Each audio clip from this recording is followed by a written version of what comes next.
outline where you list every scene that's happening in the episode with storylines in the format of a script, and you go as detailed as the showrunner wants. So some showrunners, they want actually lines of dialogue in them, and some showrunners do not. That's a red flag if you have a line of dialogue in there. So the granularity of that document will depend on the showrunner, obviously, but overall, my experience has always been a document between 10 and 20 pages in terms of a deliverable of an outline for a 1 hour show. For sure. And essentially what happens is that you're all breaking the beats of the story as a room. That's what you're doing, sitting around the table, is putting out these beats on the board and getting this kind of like beat sheet essentially, and then that's what you're going to take and turn into an outline where you're actually saying, well, here's how the beats are going to play out.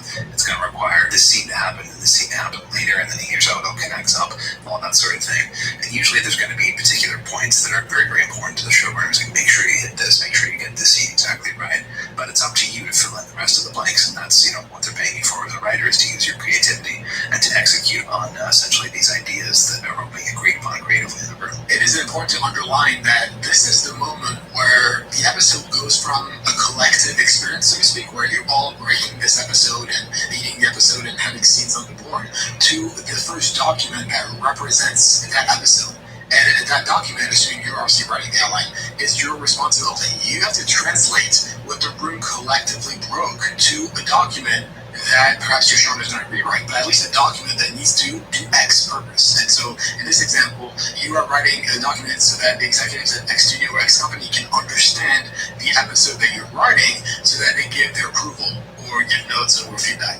And so it's important to understand what part of the process we're talking about here. This is really the first time you're translating this collective experience, perhaps also writer's room notes if you have a resident, into something that resembles a physical document that you can give to people. Yeah, exactly. And there's a couple of things to consider when you're writing outlines as a staff writer or somebody in a room as opposed to your own original pilots.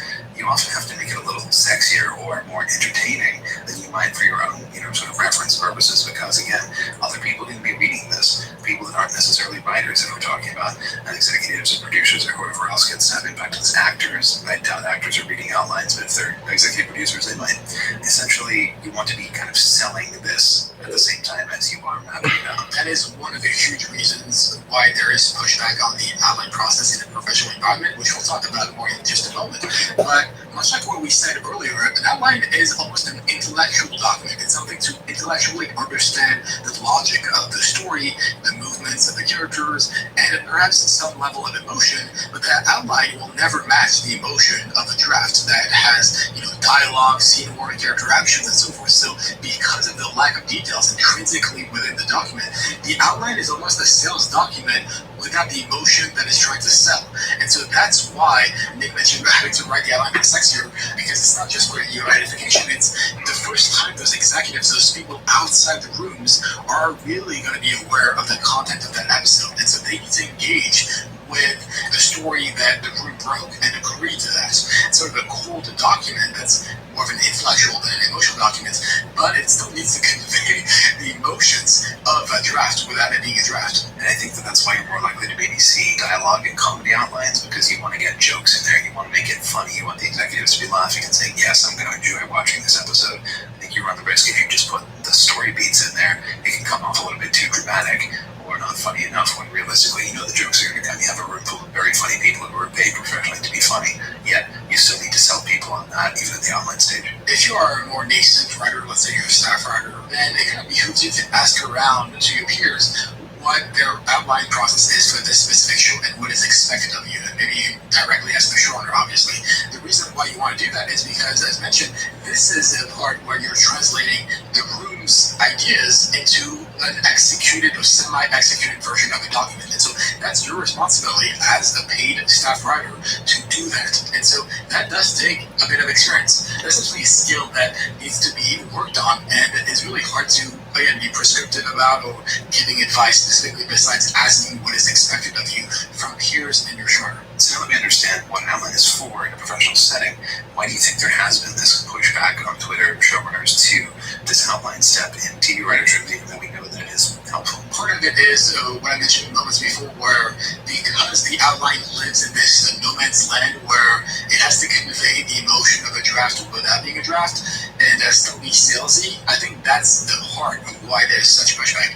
Because writers are asked to do essentially a sales document for executives that doesn't necessarily represent the finished product, and they're getting notes on that product. That's also important to note is it's not just a passive document, just an FYI kind of document. It's a document that people will be giving feedback on and having an impact on the story, on decisions that the room has lived with for days and days and weeks. And so the outline has a huge burden because it's to convey all those things in a very succinct way. And so I think the pushback stems from those ideas. Yeah, it's a lot to ask of one document, and it is kind of tying writers' hands behind their backs to make all of those things work within this one kind of stripped down, simplified document.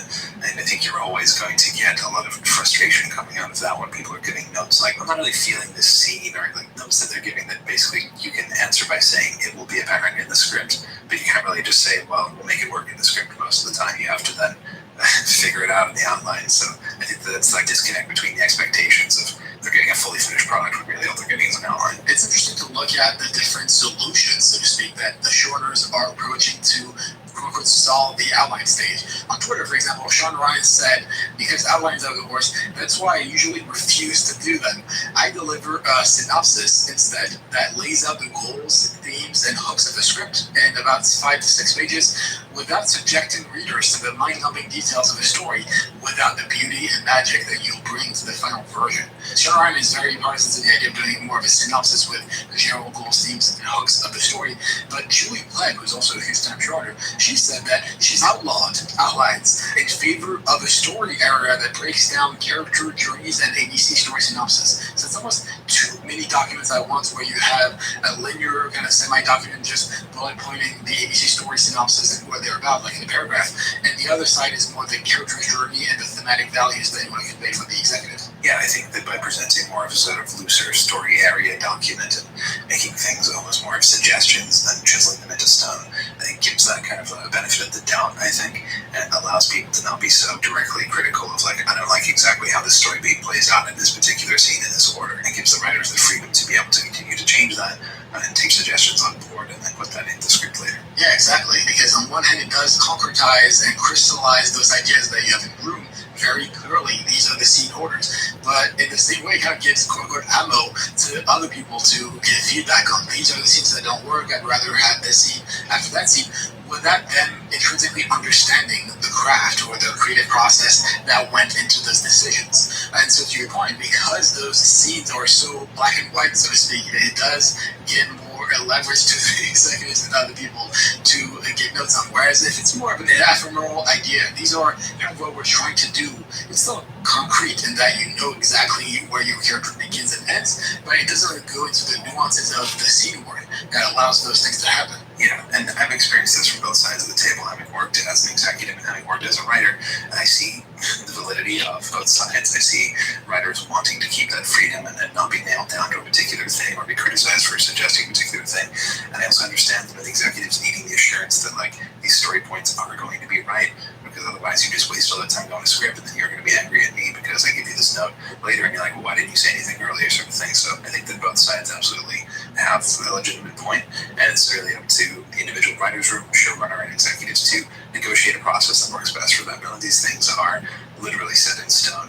It all comes down to the workflow, the communication, and just being on the same page creatively. Absolutely. And one last point to mention is the practicality of that document. If you are the writer assigned to X episode and you'll be writing an outline for that episode, then it kind of behooves you more to do that outline, especially if you are more of a newer writer that needs those steps and doesn't quite organically understand, oh, let me go from a paragraph of character values, of character arcs into fully fledged first draft. That's a huge leap to cross. Whereas if you are assigned an outline and then the first draft of the script, it's going to be quote-unquote easier for you at least to move from that outline that's a concrete document to the first draft. In the same way that for your own samples, as we mentioned at the top of this episode, it's easier to move from an outline to the first draft because you have those stopgaps. And so if you are a newer writer in a room that doesn't provide outlines and you go from, the ideas in the writer's room to paragraph of story to the first draft that's 60 pages, I think those are huge hurdles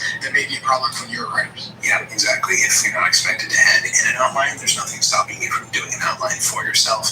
Just primarily for your own personal process to make sure that you are nailing those things correctly. And, if you're friends with other writers on the staff and you're not really confident about going into the script, maybe show them your outline and be like, look, I know this is not part of the process, the showrunner's not seeing it, but what do you think about this? We're all there for the same goal to make the best show you can, and I think that you should definitely lean on those other people, especially them with more experience, and not be afraid to ask for help and input. I would say more often than not, outlines are your friend.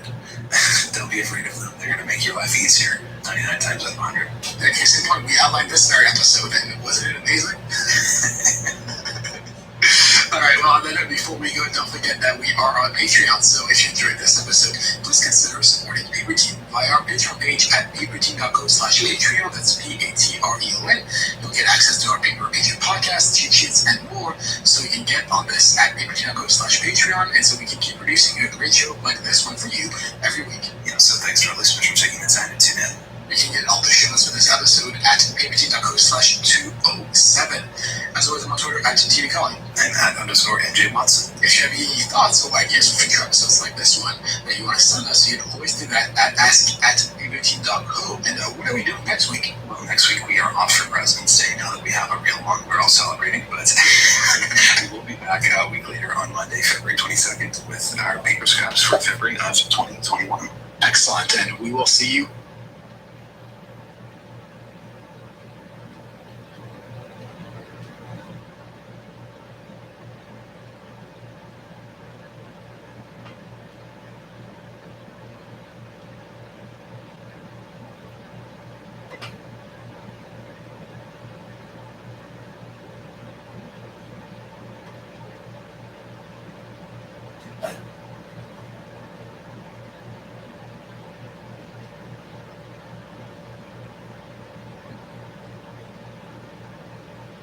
in 2 weeks.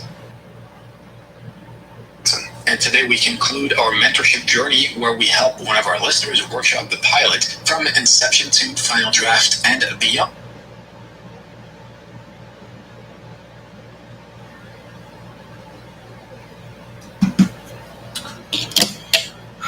And he responded to a thread asking for recommendations of podcasts that he didn't mention Paper Team, especially if you're into TV writing. Paper Team is informative and entertaining with TV calling and _NJ Watson. Plus, they give writer's notes on our opening pages. Absolutely. Thank you, Michael.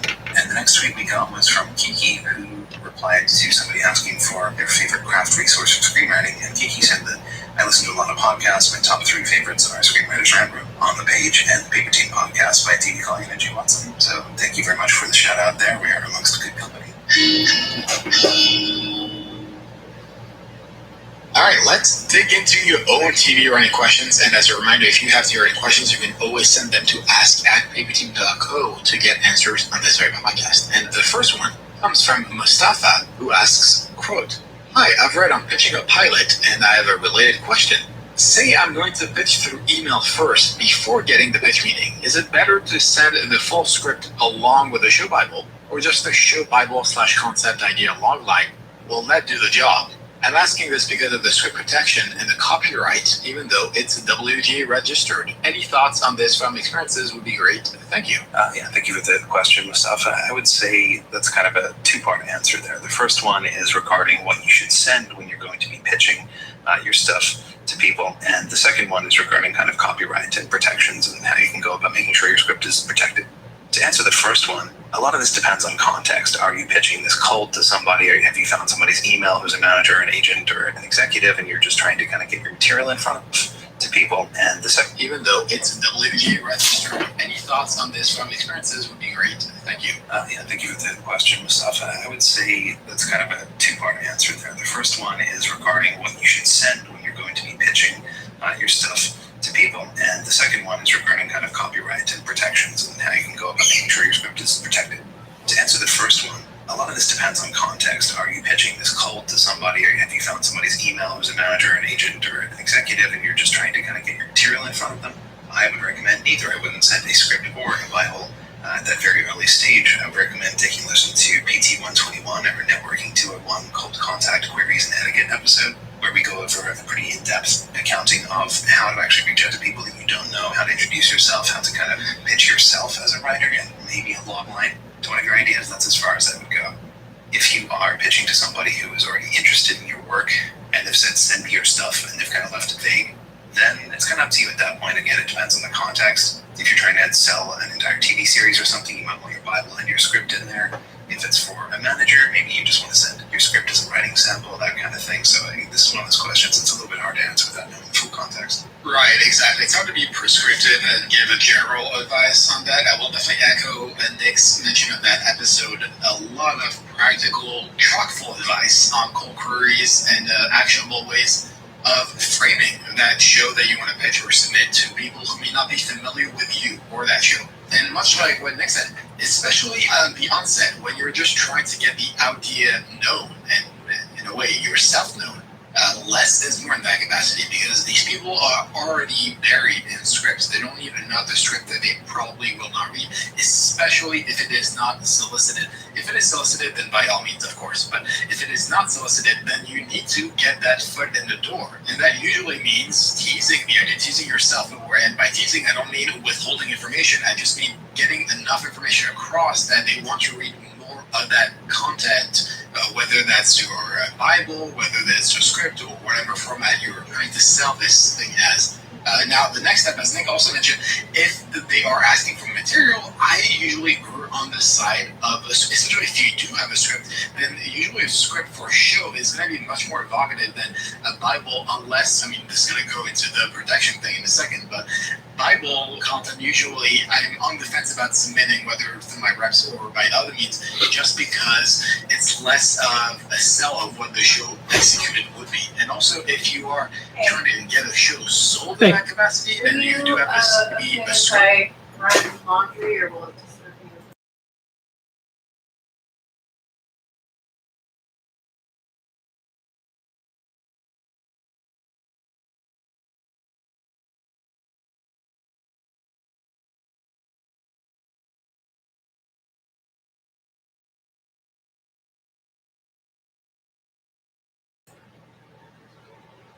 Should be given in specific capacities. Yeah, you don't want to overload people with material, whether they have asked for it or not, especially if they haven't asked for it. But even if they have asked to see something of yours, you don't want to just suddenly throw out your top 3 scripts and a feature and a Bible and that kind of thing. That's going to overwhelm people. So go step by step. Once they're interested in the log line, then and they ask to read it or they're interested to see more, that's when you can look at sending a script, that kind of thing. But certainly don't just kind of email out a bunch of emails with your script attached, because that's kind of bad form. Right. It is very important to that point to be strategic about what you're submitting and at what point. Even in the case where they are asking you for a sample and so forth, if they are specifically asking for a sample, usually 9 times out of 10 that does mean a script, that doesn't mean a Bible. But that said, if you're just trying to get across the general concept of the show and they're interested in learning a bit more about the show specifically, then perhaps then a 2-page or a 3-page or something like that would be more welcome than a script.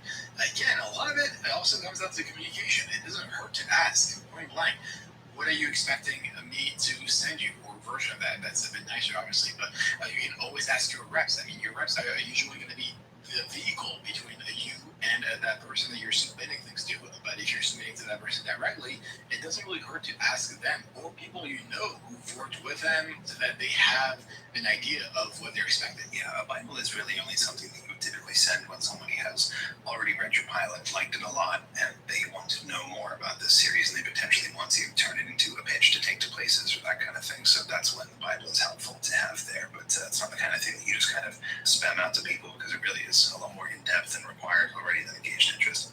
Now to the second part of the question regarding script protection and copyright. This is something that a lot of writers worry about way too much for what it actually entails and for the risk that it actually poses, which is almost none. No one is out there trying to steal your ideas. No one is out there trying to steal your scripts from whole cloth and pass them off as their own. Sure, register with WGA if it makes you feel better. You can register with the Copyright Office, but outside of some very specific situations, like working with, say, a writing partner and who's taking credit for a particular thing that you've written, I don't think that any of that is going to come into play at all. Right. We actually did a whole episode just about that topic called Protecting and Overprotecting Your TV Script. That was PT23, where we tackled the definition of copyright and what it actually does, practically speaking. For being honest, the WGA West registry doesn't hold that much weight, especially if we're talking legally speaking. What really holds more weight is the Copyright Office. So if you are submitting a script, and this is much more, for your own sanity than truly genuine theft reason, but if you do want to copyright your script or protect it, then the Copyright Office is usually the way to go. And honestly, you not many people are going to be stealing your ideas. That's a misnomer in this industry, and that's something that's basically a myth that we've also tackled many times on this podcast. The fact that people are not interested in ideas, they're interested in execution, and if they're interested in your script, then it's much simpler for them to purchase that script from you and then get someone else to rewrite it if they don't want to work with you, as opposed to hiring someone to essentially copy your idea and then have the liability of meeting with you and you potentially sue them. It doesn't make any legal sense or any practical sense for them to do that. So again, if you are going to protect your work, definitely do that for a screenplay if you're going to be submitting it, but under the understanding that it's mostly for your own protection and your own peace of mind, as opposed to something that will practically have an impact because people are stealing your content. Yeah, in summary, most often take it one step at a time, see if people are interested, and then send them what they ask for. And don't worry too much about anyone stealing your script. All right, let's move on to our next question from MB, who sent us this email saying, "Hey, Paper Team, I came across your website/podcast through an internet search on pilots, and it has been an invaluable source of information. Back in my late 20s, I decided I wanted to pursue my lifelong writing dreams. I wrote a screenplay about my life, and it ended up winning a Disney Screenwriting Fellowship back when they still had the feature writing program. Unfortunately, I was not able to leverage that win into a career, and as a struggling single mom, eventually pursued a more stable career field. Even still, I never lost sight of my writing dreams and pivoted to working on a memoir. My thought was, if I ever came back to screenwriting, it would be on the success of my book sales. Recently, I was introduced to some TV writers who suggested writing an original pilot, which I was especially interested in doing after watching incredible shows like I May Destroy You and Undone. Working on this pilot also reminded me how much I love screenwriting and despise prose. However, after listening to your podcast, I'm wondering if this is an effort that is worth my time, since I will not be able to sell the pilot as a new writer and cannot see myself switching to such an unstable career field when I have a young child with special needs and no local family to support us.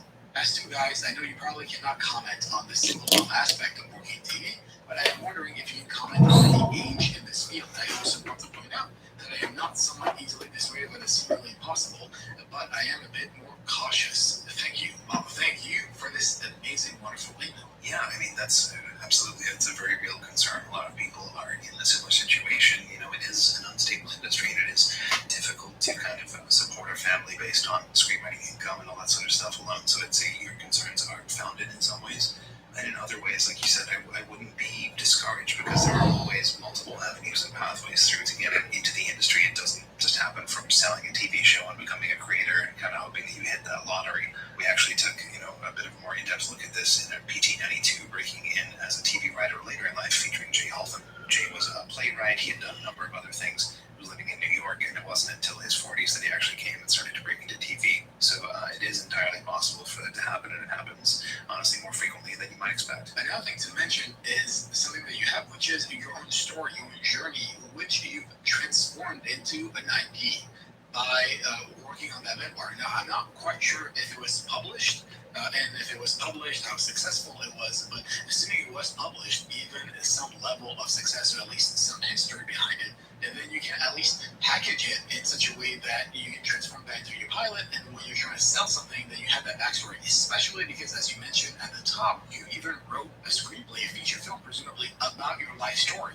and that won a fellowship. So even though it was all these years ago, I still feel it is valuable to look at what you've created and leverage that even to this day, even by transforming it into all those different things. Look at something like Fleabag. Fleabag started as a one-act play, as a monologue, essentially, in a very niche fringe festival in the UK. And then that became a TV show, then that escalated into Phoebe Waller-Bridge's whole career. But that started as a play, and that was loosely based on her own experiences and personal trauma. But that is something to look out for. Essentially, using your story, using all the tools that you have to create an IP, to create a packaging that makes what you're doing next valuable. And so those are the other ways you can leverage what you already have to start building that career and potentially pilot sale. Yeah, exactly. Those are all great points. And I think that, compared to a lot of people who might be looking to break into TV writing starting from nothing, you're already off to a really great start by having previously had that success from the Disney Screenwriting Fellowship to put on your resume. You have that sample already of your writing. It sounds like you've been writing pilots as well. You have the tools that you need, and apparently, as well, you also seem to have the skills that you need. already established to succeed in the industry. At this point, it's just opportunity. So I would recommend perhaps the best course of action for me here would be to try to attract potentially a manager to be looking at your stuff, to be then putting it out into the industry, even if you're not living in LA, starting to get that attention. These days you can take meetings over Zoom and Skype and whatever, just like everybody else, and so that physical distance is really no barrier to you starting to make your way into the industry. Exactly, and presumably because you already wrote a feature by yourself and a memoir, you already have an idea of how to sell yourself. You already have an idea of the story, the narrative that you want people to have about you. And so you can use that to sell yourself to those reps. And even for staffing, I mean, staffing is, in a way, in theory at least, a much more stable career than selling pilots. And so there's definitely a way in with that experience that you bring to the table that is unique to you and that was already vetted by other people in this industry, regardless of the time. And just to go back to my prior example, I was looking up information on I May Destroy You, and I May Destroy You, Michaela Coel also did I don't know if it was a play, but it was definitely a lecture, at least, at the Edinburgh Festival Fringe, then ultimately became the show. So that's another example. I mean, obviously all those are UK examples and very niche, but nonetheless, in America, you have the opportunity to do other things, to platform your story into something that can then become something else that people want to have. And if you can package that for yourself, then you can also get the reps that Nick mentioned, and you can potentially get staffed in some capacity, and that's potentially a more stable career than just selling that one pilot. Yeah, and the last thing I want to mention about this is you kind of talk about switching into an unstable career, and it's such a gradual thing for so many people. It's not like you just decide one day I'm going to be a professional TV writer and you quit your job and that's all you ever focus on ever again. I think for most people, it's a gradual process of getting jobs that are close to or related in the field, starting to get their writing notice, starting to get their stuff out there, maybe getting a freelance script, getting on staff once, and then maybe not working again for a bit, trying to find the next staff job or the next thing. And so there's really a point where you just kind of said, yes, okay, I am now a professional TV writer and this is all I do. There are some very lucky people that do manage to go from job to job and build up their career in that way. But I would say that a lot of the rest of the kind of working writers out there in the world are having to also do other jobs to supplement that. They're having to kind of go back and forth and do that kind of thing. So don't feel like it's an all or nothing kind of thing. You can be a working writer while also sustaining yourself in other ways. Right, and that is up to you to decide what is worth it and what isn't. The pay rate of, for example, being an assistant may not make sense for you, or especially in terms of a career level, but maybe you can still do your day job or find some financial support while you take those meetings, while you try to get a rep, while you try to get staffing meetings and so forth. And it doesn't have to be that all or nothing mentality where you have to move to LA, etc., assuming you're not in LA yet. But because of COVID, because of the work from home situation, you can't take those meetings remotely. Now, you can at least do some of that lab work, even if it's remote. And now more than ever, in fact. So we use those opportunities to at least put yourself out there and use what you already have to pitch yourself. And strategically find the people that you feel are best representative of you or who can represent you best. And maybe you can be strategic about if you are looking at staffing at places you want to target, and if you're being strategic about selling, that the places that are best suited for your pilot. Alright, now looking at some TV news that has cropped up in the last little while since our previous paper scraps. One thing that really kind of shook the industry at large was the news that HBO Max would be releasing theatrical films same day as theater releases onto their HBO Max streaming service. It's actually prompted quite a bit of outrage from filmmakers that weren't aware that their films were going to be released simultaneously online as well as in theaters, and just kind of really shook everybody up because it's such a huge difference in the usual kind of 90-day window model that they've been adhering to. Yeah, it's going to be interesting to see how this develops, especially, I'm thinking about France and Europe, because France in particular, in terms of a release schedule, is very strict and much more than in the US. It's very particular about the amount of time that needs to happen before a movie exits theaters and enters VOD or DTV or home cinema and so forth and DVD sales. Whereas here, it's slightly more malleable, but I'm sure there's a lot of discussion that is happening in terms of the contracts that those producers, those directors, those screenwriters, those movie makers made with Warner Brothers, HBO, and all those places in terms of distribution and exclusive. So, the dam has burst a little bit because we've just got Wonder Woman 1984, we got a bunch of movies. So we'll see how things develop this year, especially because presumably HBO Max is the major platform where this is happening, putting aside Netflix obviously, but I'm sure other studios are going to follow suit, especially at the point where they will have their own distribution outlet similar to HBO Max. Yeah, it's one of those things where the first domino has now fallen, so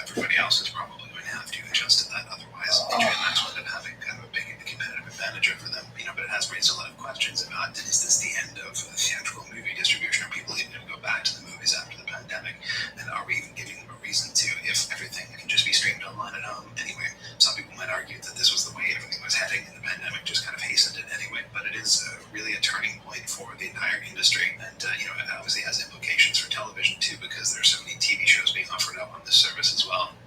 Is it going to bring a lot more money in that can then go into the TV industry?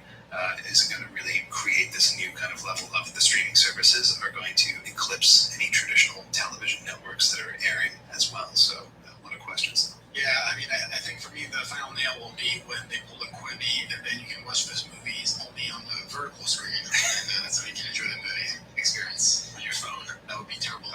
Well, tangentially to the HBO Max experience that we just spoke about, there's another news that happened regarding HBO Max, and that's them announcing they're planning original DC content for international markets. This is something that really interests me in particular because a lot of OTT platforms that are expanding internationally, namely Netflix or Amazon, they don't really have IP per se. They have their IP as in, they buy a book and then make a show of it, but they don't really have American IP that they are specifically doing for international markets. Whereas HBO Max and Warner Brothers and so forth, they're taking essentially American IP, DC Comics is American, and then translating that to local adaptations on international markets. So presumably you could have a French TV show of a French superhero, but from an American comic, which is kind of surreal. Yeah, that's really fascinating. I hadn't heard much about that. I know that a number of streaming services, like for example Netflix, invest heavily in local content in different areas that they're placed. They've been putting a little money into Australian content to be released within Australia in that kind of way. So it's interesting to see this is now kind of going out to these big comic brands and things like that as well to be doing their own versions of international IP. Yeah, it would be really cool to see like an international Justice League. I'm sure that's where we're headed. Those kinds of huge shows that have an international cast, especially in Europe. I can easily see some sort of kind of like what they did with Defenders and so forth, where you have like one major superhero per European country, and then this is sort of like a spin-off, a crossover event with all of them. Yeah, I mean, I think it's something that a lot of people, particularly living in the US, don't really consider is there is the rest of the world out there. There are all of these shows and content that's kind of going on in the rest of the world in the same way that we kind of take international formats and remake them here or vice versa. So I think we are increasingly seeing with streaming services this normalization of global content, and we're getting a lot of K-dramas and everything on Netflix now that people are watching and realizing just how good the quality of content from around the world is. Yeah, I mean, to me, what's most fascinating about this is they're taking what is American IP and doing it internationally as opposed to, you making an American show on a local market. So to go back to your Korean example, if they made a K-drama of a DC comic superhero, and it would not be a remake, it would be an original DC comic superhero show in Korea, that would be kind of crazy. And I'm sure that's where we're headed. So that's going to be cool to see. Absolutely. And the next piece of TV news on a sad note, the final episode of Jeopardy that Alex Trebek hosted has now aired on TV, kind of bringing that era to an end. I think that Jeopardy and Alex Trebek himself have a special place in a lot of people's hearts, and quite a sad thing to have happened. We had a few friends that were just recently on Jeopardy. Alex Switzky, our now former editor, and Frankie Butler, who was also on the podcast, was on Jeopardy too, not long before all of this happened. So a little note for TV history. Absolutely. There have been quite a few interesting articles posted about Alex Trebek recently. We'll link in the show notes a really cool New Yorker article about, quote, the hidden depths of Alex Trebek's banter with Jeopardy contestants. There's a whole conversation about that online. And really, I mean, it's the end of an era. I'm a huge game show person, so to me this hit especially hard. I will be really interested in seeing who the next hosts are. I know they're doing kind of what they did with the last season of The Office, where they're bringing in like a new host every episode or a new person lead the character essentially every week. I know Katie Couric is one of the first people on, and I'm sure at some point they're going to have obviously the Jeopardy goats on it, despite them also being on The Chase, which I saw and it was fine. It wasn't as amazing as the UK version, but they did do a tribute to Alex Trebek at the beginning of The Chase. Awesome. I have to check that one out. All right, for our last piece of TV news, keeping on the kind of downer track that we usually seem to do on these things. I mean, look, news is almost inherently sometimes sad or earth-shaking in some way, and that's what makes it news. So these two things we wanted to mention were a letter that went out from SAG-AFTRA and PGA, the Producers Guild, essentially saying that they wanted to shut down all TV and film production in Southern California while the COVID pandemic continues to rage at its worst levels in history in the world in LA, and they're recommending that none of their union members work on any productions at this time for safety reasons, and it makes quite a lot of sense. It does really make sense, especially that we're hitting, I was going to say the third wave, but if we're being honest here, it's always been the first wave. We've never down in the U.S. But nonetheless, it is something we've talked a lot about. Just the fact that safety needs to be held accountable, and especially with the lower levels, especially with actual productions, you have so many people who are paid so little to do so much, and yet their safety is not fully taken into account a lot of the time. Now, I will say that I hope, this is not really the American way, really, but I do hope there's some sort of compensation, especially if we're moving towards shutting down production and so forth, that the unions, and I'm sure they're already working on it, I know the unions are working on helping their members through this crisis, so I'm sure that was a part of the deal with the SAG after MPG and so forth.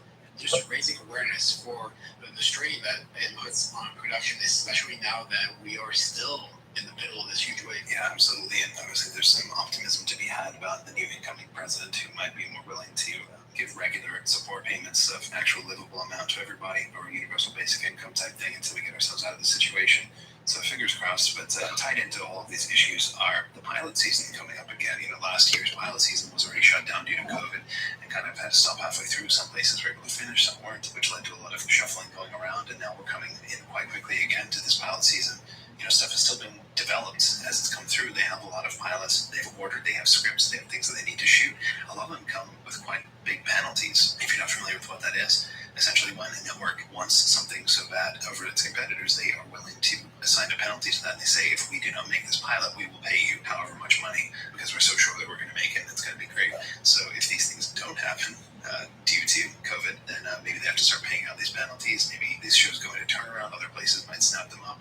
We just don't know what's going to happen in terms of what's realistic for production. Right, in the same way that we talked about moments ago, the theatrical window release being compromised or jeopardized with the pandemic, I'm really curious to see how pilot season is going to evolve with this pandemic and after the pandemic, because as we've talked about ad nauseum on this podcast, and something I'm seeing firsthand more and more is that most of those pilots, most of those shows being picked up, 80% of those are from the same dozen super EPs and super producers. So because of those penalties, they're paying so much money now more than ever to get exclusive rights to something that may never happen now, that may never be produced. So it's almost wasted money, and it goes to the same dozen of super EPs as opposed to really writers and opening opportunities from the ground up and so forth. And so I do believe, or at least I hope, that this system is going to be put into question about what exactly is being picked up and from whom. Now my skeptical side says it's going to be same old, and it's always going to be that. But nonetheless, putting aside also the fact that half of the pilots are just reboots and spin-offs and remakes and whatever, but just in terms of who's actually producing those shows, who's getting those shows made, it's always kind of the same people. And because there's so much content that's being sold and bought, but practically speaking, there's not an equal amount of opportunities that are being opened in actual writers' rooms. Yeah, absolutely. And I think it kind of calls into question a little bit, like you said, these big super EPs and the big money pods that different studios are handing out production overall deals to these writers and producers. They've essentially sunk that money into these folks to generate content, and it's now content that they can't make. So I do wonder, we were certainly trending so much in the direction of throw as much money as possible at the biggest names in the industry and try to secure them for your own property. I wonder that if, like you say, if we will maybe start to see a little bit more of an egalitarian system again after this, when studios are a little bit more careful with their finances and risk averse into paying off these giant super deals that they might not be able to do as much with as they used to. Or they'll create another version of Quibi and throw even more money to the Super EP. Yeah. It's 2 Quibi references in 2021 for this guy. It's going to be like the Betamax of our generation. Alright, well, don't forget that we are on Patreon, so if you enjoyed this episode, please consider supporting Paper Team via our Patreon page at paperteam.co/Patreon. That's Patreon. You'll get exclusive content, opportunities, and merch, and we'll keep producing a great show for you every week. Thanks to our listeners for taking the time to tune in. You can get all the show notes for this episode at paperteam.co/205. As always, I'm on Twitter at TVCon. I'm at _NJ Watson.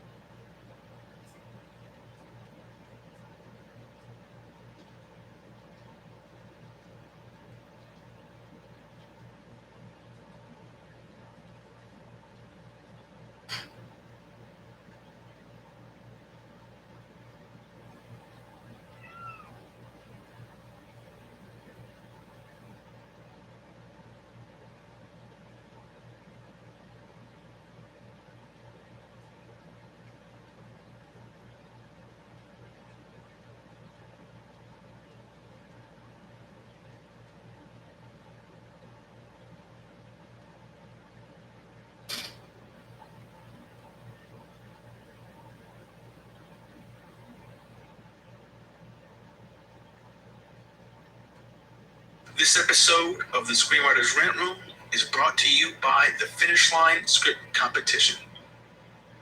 In its 6th year, the Finish Line Script Competition is the only script competition run by ex-literary managers. 6+ pages of actual development notes are available to you, or you can submit your script as is. Scripts can be rewritten and resubmitted for free anytime throughout the competition. Over 40 mentors read and meet with the winners, and the competition staff itself works with many semifinalists on getting their material read throughout the industry. They are here to help writers succeed by improving your script along the way and making sure you get opportunities when your material is ready. So check out what's happening at finishlinescriptcomp.com, now open for submissions. I'ma say what I feel, and I promise to keep it real. Welcome to the Red Room.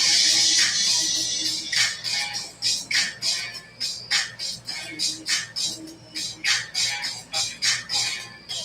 you wanna be a writer, but you gotta be a writer. Take your fears on diminishing the doubts are behind you. It's hard to grind in the business, get me stressed in the Red Room. We let that shit up off our chest. You know the street nerds got no time for your gaga. Sass and glass, you listen to Bulakaja. Never have a guess when you're listening to him.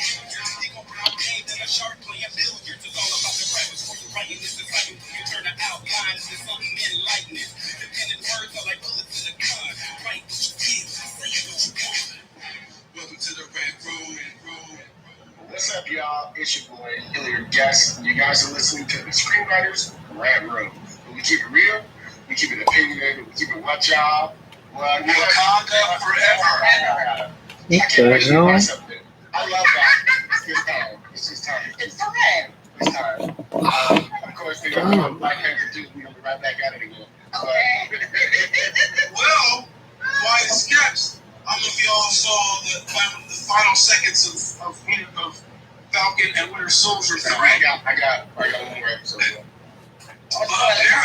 But apparently, there's talk about some Wakanda TV series they're going to do. Yeah, they said that Nick Coogler just signed some deal and they're bringing Wakanda to TV. Right. That would be awesome. Of course, there's lots of science in that, isn't it? So anyway, you guys know how we do on the Red Room. On this show, we discuss entertainment, TV, film, music, culture, but our focus is on screenwriting, stories, craft, and shit like that. And you hear the voices? Yes. Lisa Bolakaja. Yes. Sylvie. Yes. Hello, people. Got my little vaccine shot here, checking my arm out. You know. We all got our shot. Yeah. I'll be getting our freedom papers soon. Exactly. Where your papers? Where your papers? Chris Derrick back in the building with us. You've gone for a couple of weeks, but we're glad to see you, big man. I know, man. It's been a lot. Hey, you gotta handle your business. Hey, it's all good. I want you to. Hey, I'm not complaining. No, Hey. It's been heavy. I mean, and my boy wants me to do podcasts with him too. I said, how am I gonna fit this in? He's like, we'll make it happen. It's all good. So anyway, Lisa Bolakaja, Chris Derrick in the building. So if you guys are grown, let's go ahead and get to the show. So what I'll talk to you about today. No, wait. He's I did it. Like he got a lollipop in his hand. He's ready. Like I'm about to tell y'all something. Like I feel like I'm on the blacktop in grade school and gossip is about to go down. Like a fight is happening. Oh yeah, like Okay, if a fight happens. All right, bring it. So let's talk about Twitter for a second. So as you guys know, my whole philosophy and my whole life since social media has been to be neutral. I don't say negative shit. I don't comment on bullshit. So one of our friends posted something the other day, and he was kind of making a joke, but everybody went in like as if it was a real thing, right?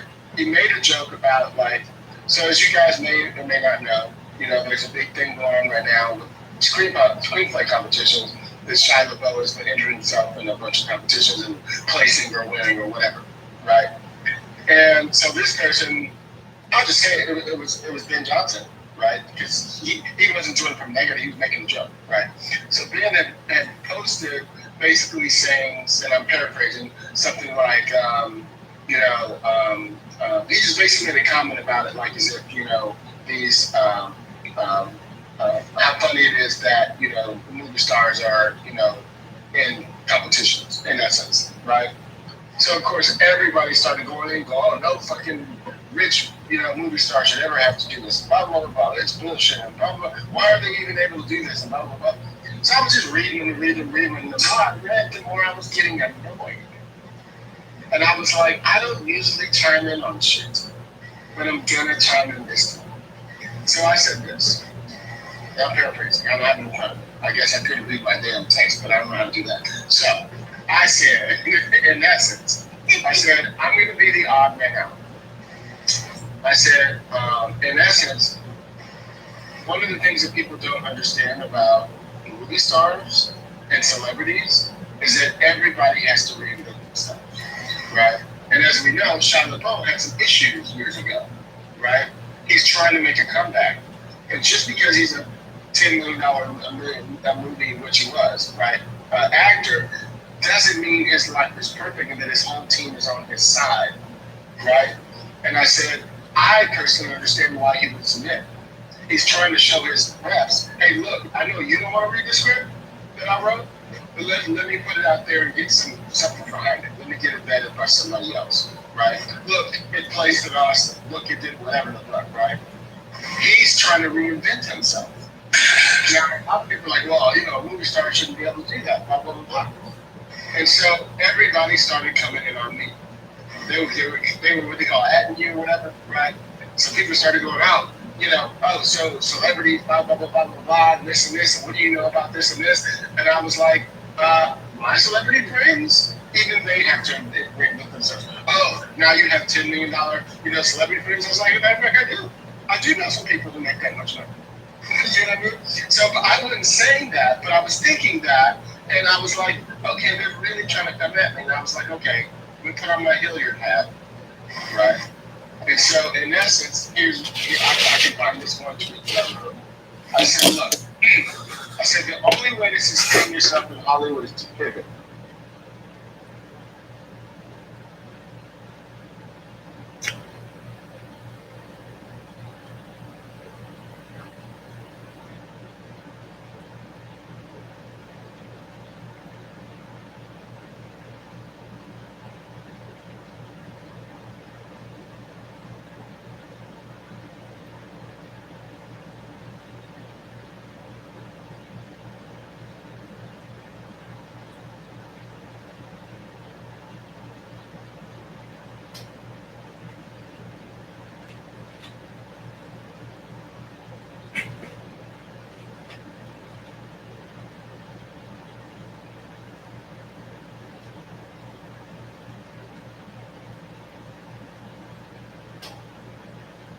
Last week on the Glass Cannon podcast. Should we detonate the bomb then? The party debated a nuclear option.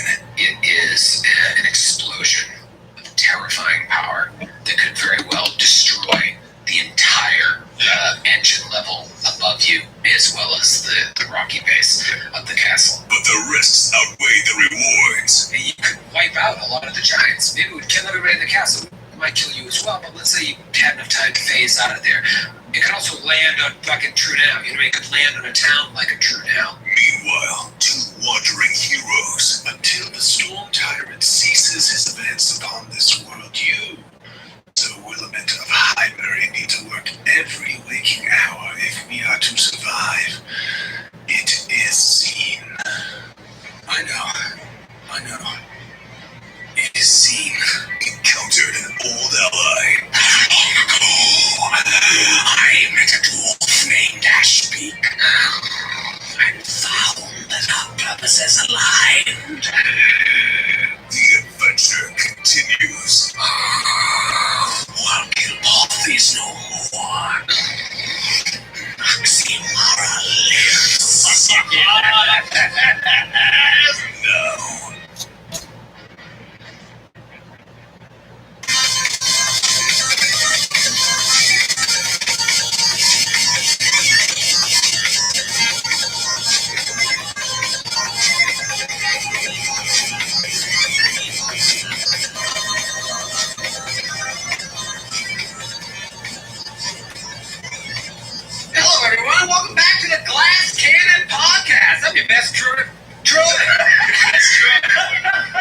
He is the best Troy available. Best version of yourself today. Best Troy ever.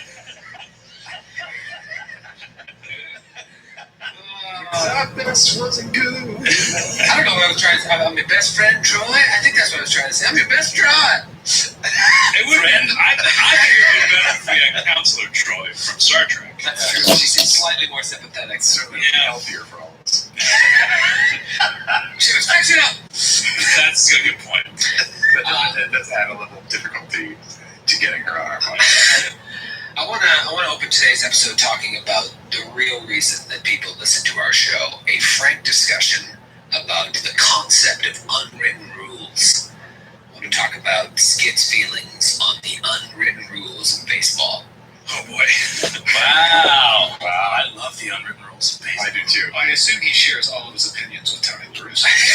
Well, they're coming under fire as of late because the new generation of like beat reporters who are just like dudes with blogs are like, you know what? If you hit a home run, you should be able to pimp it without taking one on the chin next game. So I'm really interested to hear Skid. Skid's an old-fashioned guy, but he keeps up with the new iteration of the game. What do you think? Do you like it? Do you like the old unwritten? You know, I used to. That was a big part of the appeal of baseball for me, especially growing up. And when I started to get into it in the late 80s, there was a big revival. It's just like, this is what America used to be like. It's just like, this is an old the American game, and this is, you know, the tradition and everything. But as I get older, I realize how limiting that is. And, you know, for a lot of people in this country, the old way of doing things wasn't so great. So it's like, I think of something like, was it Jose Batista in the playoffs with the Blue Jays like a couple years ago. He hit that home run, and he had the most epic bat flip of all time. And it was amazing. It was like, fuck yeah, like, that was awesome. Not for Rangers fans. Right. Fans could go to hell. Okay, right. Like the sheer rotation of that backflip was awe-inspiring. Yeah. It was like a crescendo. It was like an orchestral crescendo. And that was the kind of thing that you could use to sell baseball to more people rather than just rapidly aging white people. So I'm all for doing away now. I'm all for, especially like some of the stuff that's coming up lately. It's like, wow, some of these rules are really stupid. They're stupid. They're really dumb. So. You know, it's really come to a crescendo as of late because there was, I think it was a Twins White Sox game, and the Twins were at the point where they like had used up too many pitchers, and so they had a position player in just throwing meatballs. And it was a 3-0 pitch, and the White Sox were up by 1 billion runs. So 3-0 pitch, you're taking all the way, and the White Sox guy just hammered 82 mile an hour fastball. I think it was 43. It was like an eephus pitch. It was like a first pitch, barely across the plate. It's like if I was just playing catch, soft pitch, and he just throws it, and there would have been a strike, and the guy just crushes it. And the next day, they threw right at him. And people were like, what do you want to do? Don't throw that pitch. His own teammates were like, yeah, they were right to throw at him. His own manager was just like, yeah, I support it. Yeah. Like, what are you talking about? You can kill someone with a baseball. Right. A guy died. Poor Kevin Pillar took one out of the I know, our own Mets, Kevin Pillar. But yeah, it's just like you're supposed to pretend. Carl Mays killed a man with a pitch in 1919, I think. That can happen again. Yeah. Especially with guys throwing 100 miles an hour, like everyone throwing 100 miles an hour. It's like, come on. Yeah, you're not. I don't think you're ever supposed to throw at their head. You just throw at them at all. Sometimes they do though. That's I know, but that's not necessarily part of the unwritten rules of baseball. It's just like give them a bang. I've seen guys Hit get them on the back. thrown at because they're crowding the plate. It's just, I mean, that happens all the time. But like, that's going right at your head. Get off my fucking plate. Because I want to be able to pitch inside you. Like Ricky Henderson used to just lean over the plate. Yeah. And that's why he got beat more than anyone in history. Don Baylor, actually. That's the record for most big guys like this. Leaned into it. There's also not 100% accuracy when you're throwing these balls. That's the thing, too. It's just like a hand that hits someone on the head really easy. Guys miss their spots all the time. We can't all be Mookie Wilson dotting around those things. Right. Guys are sound like a bunch of softies. I didn't know that you were going down this road. Like, everyone is throwing 98 miles an hour now. Yeah, that's true. Everyone's throwing 98 miles an hour. And the balls are more compact. Well, nice But even still, it's. Honestly, the unwritten rules of baseball I like are less about bodily.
Huh.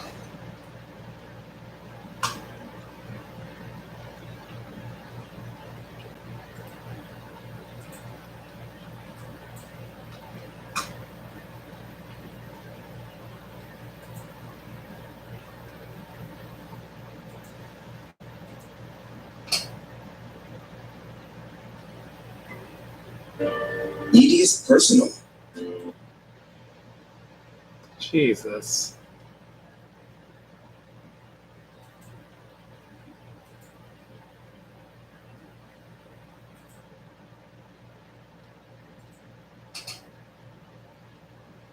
Yeah, arrest for what? Arrest me for what, bitch? What's he charges you of, whore? The f*** you think it is? You're a dummy, bitch. And I can feel your gun on my hand. Why don't you move away from me? Why don't you move away from me? That's a tap, like, get away. Yeah, it is. You signed up for it. Yeah, arrest for what? Jesus.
It's fascinating.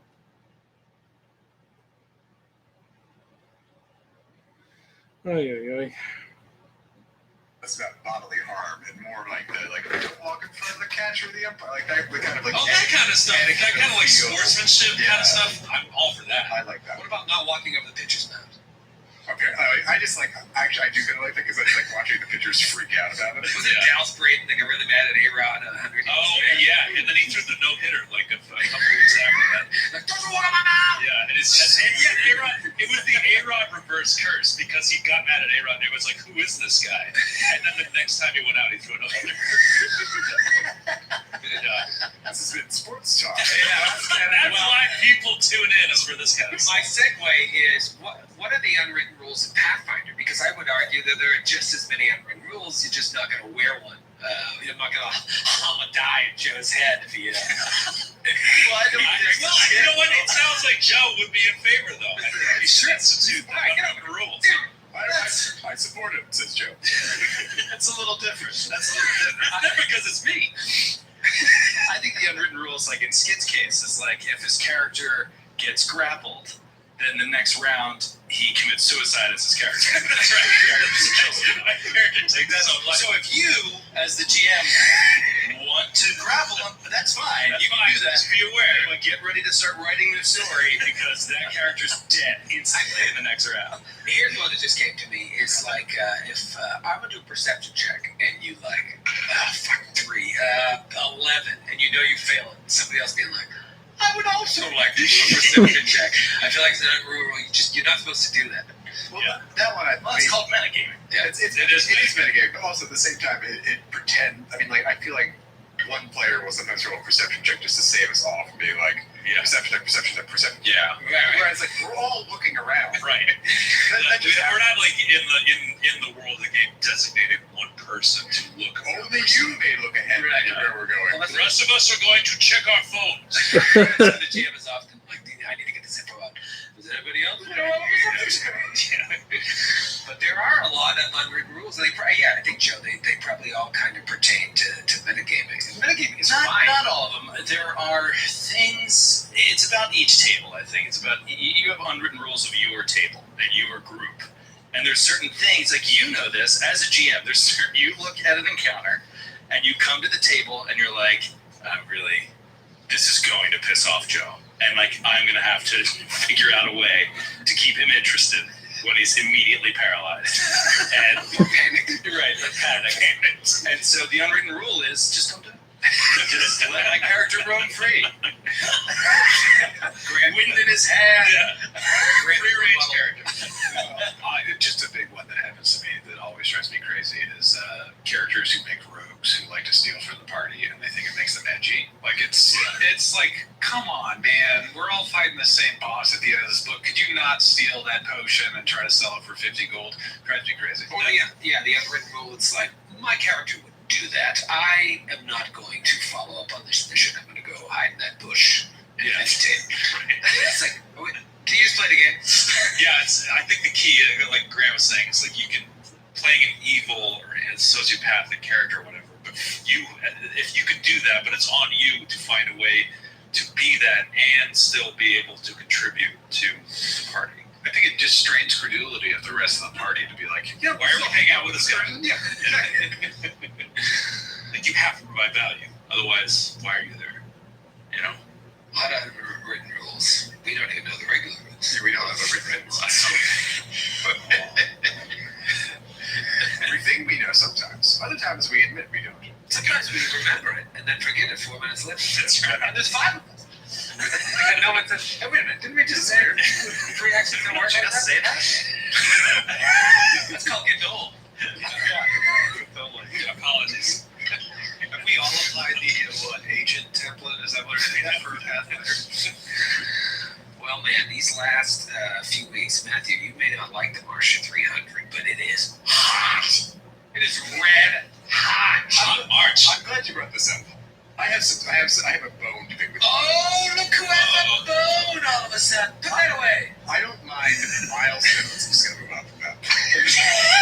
I don't mind milestones. Look at that. I just don't particularly care for the automatic assignment of milestones to certain even numbers. Okay.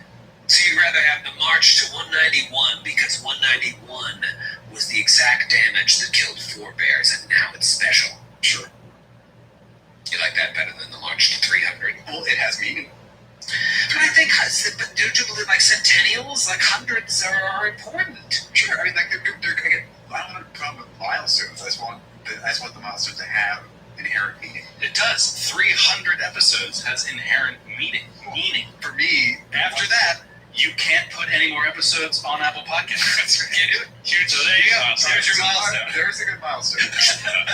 I mean, but like, If you wrap up the story, that's it. my brain actually would prefer multiples of 52 because that would be the years of content we've been creating as opposed to just. I think it's so nasty after a couple of years when you start 2, 4, 8, 12. It's a march to 104.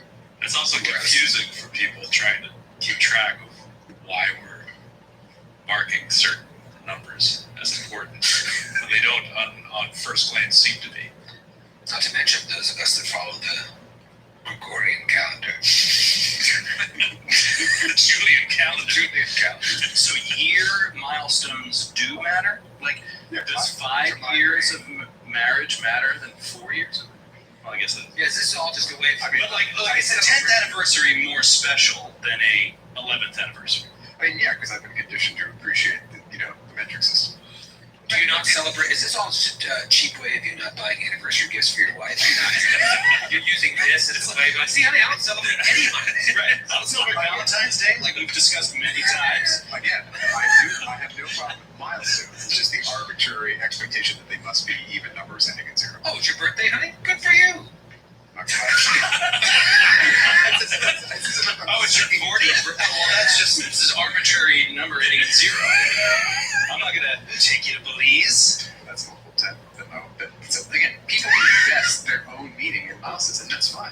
It's true, but I just think that the general consensus among most people is that big round numbers tend to attribute meaning to them. Yes. It's an unwritten rule, we might say. numbers.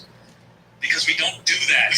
You can do it. We're just acknowledging the fact that everyone else on Earth does it this way. Yes. That's all we're doing. And if you don't celebrate Skin and my 50th birthday like you should, then you're out of the network. When are you turning 50 for? 8 years. I'll be there. 7.5. I can't guarantee that. That's you can't I could be there. You'll probably be there for my 50th. That's what make There's a pandemic. Matthew brings up a good point, though, which I'm loath to say. Thank you, Grant. I'm loath to say it. I like when this is around the 260 mark, and I know we have that interesting beginning where at least 3 episodes that we want. Did we celebrate 5 full years? Because around 312 is 52 times 6, so probably like 315, 316, where we're actually at 6 years of this podcast. That's good.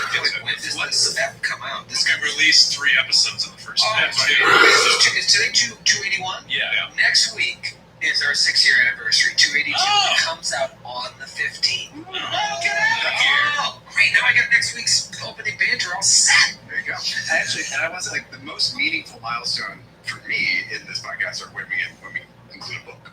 Because it's a story. Yeah. It's that's more meaningful to me. For sure. That's more meaningful, but When in room, let's talk about. It's also about pacing.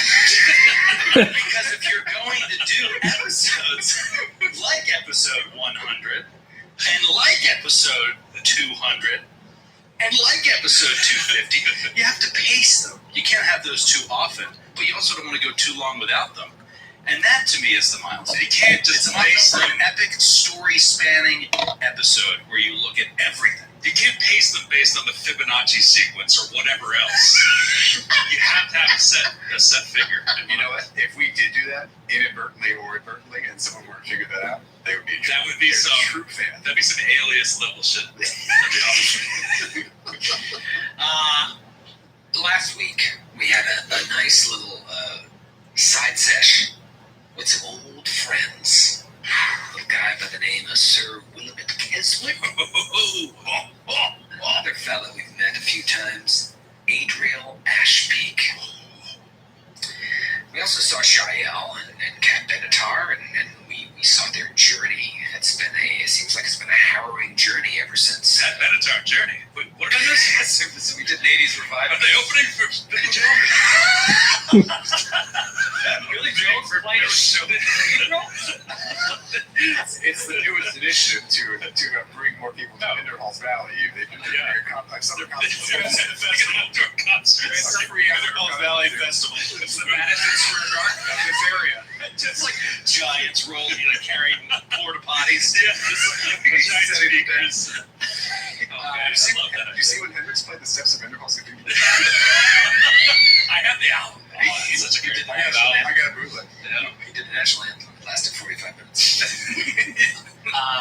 We hadn't seen these characters since Second Navali in episode 250 when they met up with the Ghost of Gormley, Galabras, and those two disappeared. Haven't seen them in a while. It was actually the summoning ritual of Gormley back into our campaign. They left, and so they've been traveling for a while, and we got to see a little bit of their journey, and then they get to Minderhall's Cathedral. And the whole while, Adriel is like having these visions and these feelings that seem to be perhaps connected to what our main party is doing. It's unclear, and it's clear that Farron is having similar visions as well as she looks into the fires of the forge. And so you guys, Sir Will and Adriel, go to the top of the tower, back on this old map I haven't populated it with any pawns, but I just wanted to take you back to what these rooms look like, and you're back up on that broken tower where you fought the Red Dragon, where Sir Will almost finished off Della. And as you're up there trying to commune with the spirits, a voice comes out of nowhere. It speaks to you, Adriel. Calls you child of Kilgoth, son of the mountain. Claims to have heard your cries. She also says she knew your patron. They weren't friends, they didn't fight over mates, but they respected each other's territory. For this voice, their domain was the Stormspear Mountains, and for Kilgoth, it was Ash Peak. The voice then goes on to say that they met another Ash Peak not long ago, and that Ash Peak and his companions went and wiped out an entire encampment of giants that was in league with a common enemy of yours, Adriel. Also told you that Kilgoth is no more, that Naximara lives. This voice continues. You're like, you don't see anything. You don't see any dragon. Is it in your head? Sir, will you hear this too? Really? All of this. Oh, whoa. You're looking around and you see nothing. You heard movement in the wind.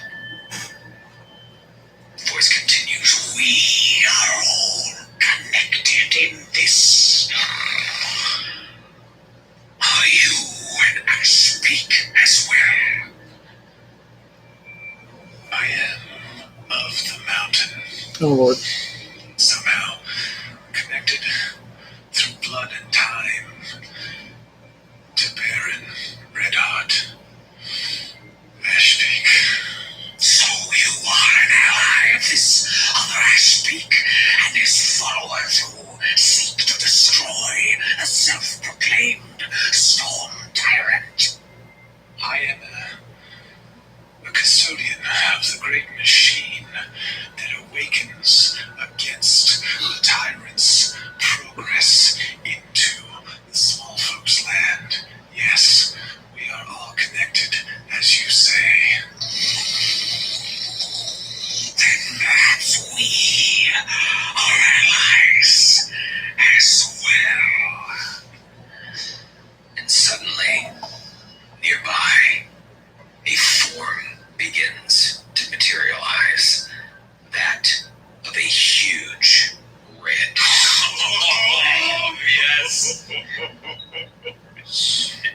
I have the artwork, which I don't think you guys ever saw on Roll20. Oh, I'm excited about this. Looks like. Wow. Just how sharp the armor is on her. Her scales are like rose, covered in thorns. It's like so distinctive, and she's got kind of badass Dragon Ball Z Goku hair out of her scales on the top. She's gone Super Saiyan. Oh no, I can't see. Is she? You said they didn't fight her? Yeah. Okay. Yeah, and she's got some sort of bracer around her arm. I was just noticing that. Yeah, it's decorative. Don't make her go away. I can't see her yet. I'll leave her up for you. The minute she appears, the biting cold atop the spire completely dissipates, and now you see why as you stare at the hot furnace deep within her throat. Sir Will, you immediately sense the presence of chaotic evil. Yeah. It's a red fucking dragon that killed your family, but you now know that your hatred of dragons has been misplaced, as it was Brander all along in the form of a dragon. Your whole life you've hated, feared them. That's hard to let go.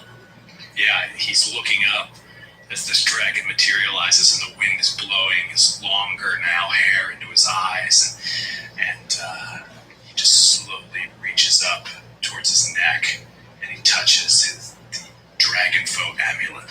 It's around his neck. Oh, wow. Yeah. He just breathes deeply and looks intently right at the creature's eyes. Man.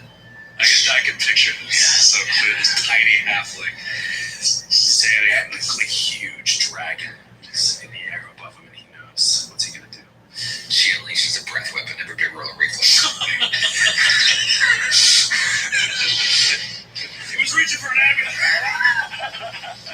Keep your eyes fucking set. It's present. She looks at both of you now, and you see her. You're huge, mechanically huge. Flying? No, on the top of the Perched on the top of the fall.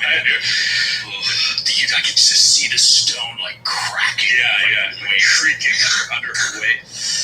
Oh, love it. Even though I still can't see her. She's still up. So I gotta try. If he's on roll 20, Yeah, do that. it might be. It's funny one time. Oh, there we go. Oh, that's awesome. Oh, God. It's also got that perfect mix of like red and gold. Yes. Yeah, that just makes it look, just that real chromatic dragon feel. Very classy. Very classy. Very classy. She's just perched there. She says, if your purpose is aligned with this other ash peak, then join me and we will turn the tide of a battle that began centuries ago when my great ancestor, Belgoroth, was imprisoned in the orb of dragonkind. Will call out into the air, into the blowing wind. The sheriff, the one you met at the base of the mountain, he lives. It's a question. Do you know? I believe so. They have infiltrated the Storm Tyrant's castle. Will's eyes go wide. I have studied my enemy for some time now. It is my belief, has always been my belief, that I cannot come within 100 miles of this Storm Tyrant without risking falling victim to his orb and succumb to its power, just as Akazareth has. However, I cannot stand idly by any longer now that his final plans for domination are underway. While his armies have been depleted and his top generals destroyed, he has grown more desperate. My eyes in the skies tell me that his desperation has made him more dangerous than he ever was before. Do not think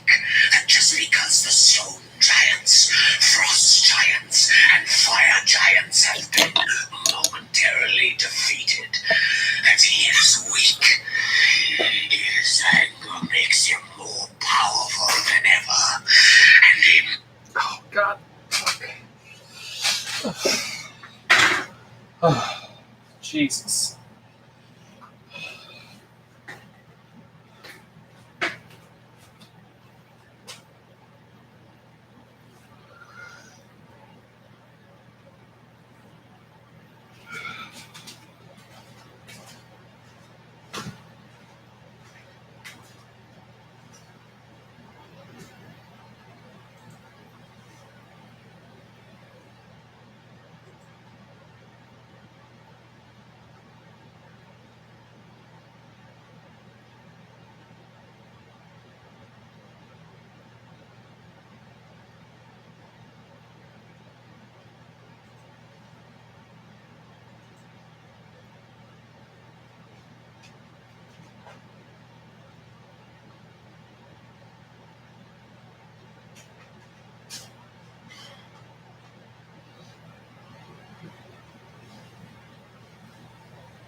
Must be destroyed with all haste. As the blood of Belgoroth flows through me, I believe that I have the power to destroy this orb and free my ancestor, sparing all red dragons from the shackles of enslavement by giants or any other lesser creatures. It's cool to think that, like, she sees giants as lesser creatures. I love that. Yeah, I love that. But if we aid you in this, what will you do with your newfound freedom? Get the wind blowing in his hair. How can we trust that you will not turn your powers against us? You are far greater and more powerful than those who seek to defeat the giants. Do you not think that in defeating foes as you too will end up with unimaginable power? Why should I not fear what you would do? Because I am bound by an oath of justice and faith. I do not seek to subjugate anyone. You, however, I can sense the fire burning within you, the desire to break all shackles of law. It gives me pause, great dragon. That is all. Oaths break like trees against a storm. You yourself could be corrupted by this power. And you think to yourself how in this very spot, not long ago, you almost became overcome by a desire to just end Della for her dabbling with demon's blood. Not anymore, he calls up to his voice, strengthening. I have seen it. I have seen the great power that evil can unleash, and I have seen its subtle, devious ways. I have drank from the grail of evil, tasted its bitter flavor, and spit it out upon the ground. No more will I be swayed. My faith is renewed and restored, and Iomedae will break any temptation that comes my way. Fear not, my oath will never break. And what about you? Speak. Where does your heart lie in this great war? In this moment, the incredible sense of loss and emptiness pervades all of Adrium. Because Kildoth being gone, dead presumably, it's like losing one of the most powerful entities on the entire planet, but also like the Library of Alexandria and several other wonders of the world burning down at once when a dragon ends. And silver dragons, by contrast, are brave, bastions of good, honor, everything that a red dragon is not. So Canabras was the ruler of Canabras. The silver dragon. Yeah, not a ruler, but like a protector. Yeah, an overseer. Yeah, and they're lawful good, right? Or are they Neutral good silver dragons. I think they're neutral good. Gold dragons are lawful good. Oh, okay. Silver dragons, I can't remember. So in that moment, Adriel kind of leaves the twin flame to the side and stares into the maw of Noximara, where a flame also burns, much like the magma inside of Ash Peak, where he first learned his oracular gifts. Keelpath was unable to have any children, which is why she took an interest in raising me and the rest of the dwarves on Ash Peak. Even though she may have been in opposition to many of your aims, it is my duty to free dragonkind. For your influence and the rest of their influence on Valerian is kept in balance and is currently out of balance with Force's touch. Our seed lives on, though, within myself and within the teachings I have passed so well. I have seen him grow stronger, forged by the trials and tribulations we have faced on the road, and believe that moving forward, he will prove more consequential than ever. I will aid you, Noximara. And you, Halfling, know this. The past is done, and our futures are uncertain. But my desire is to stop the subjugation of my kind. Surely someone as small as yourself can understand this desire. That I can. And I agree with Adriel. He has been wise and advised me in many things. I can feel it. Your fear. And I feel it as well.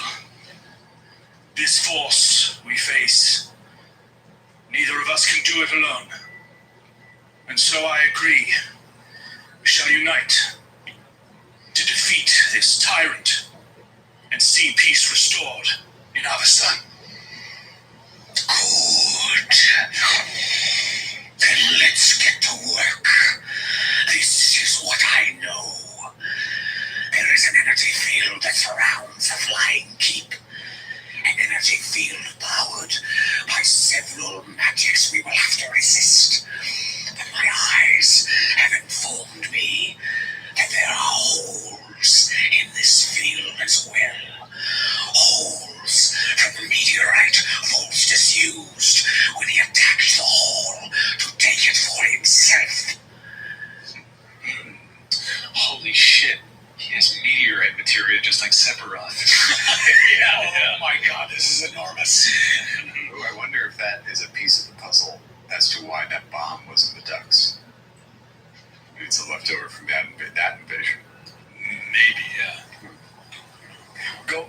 Go on. Thank you. We will get one chance, and one chance only, to breach the castle's many defenses. If your friends live, if this other Ashleak lives, you must find them with all haste. Should I withstand the power that Volstis wields, I will quickly transform into a creature they will not suspect. You must use all of your magics to increase my chance to resist your, and then pray to your gods that they choose to protect you this day.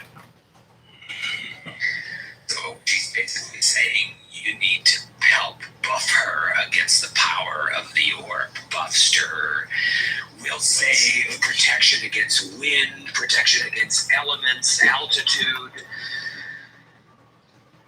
That's the plan. Oxymoron is an annoying player at the table. Yeah, sounds like Dahlgren. Before we go into this, get some buffs. Yeah.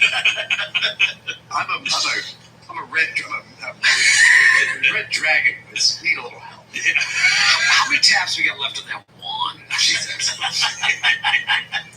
The red dragon. It's an unwritten rule of Pathfinder that you don't buff red dragons. And if someone could increase my armor, very most, how much party gold do we have? Getting around. You will be sharing XP with me.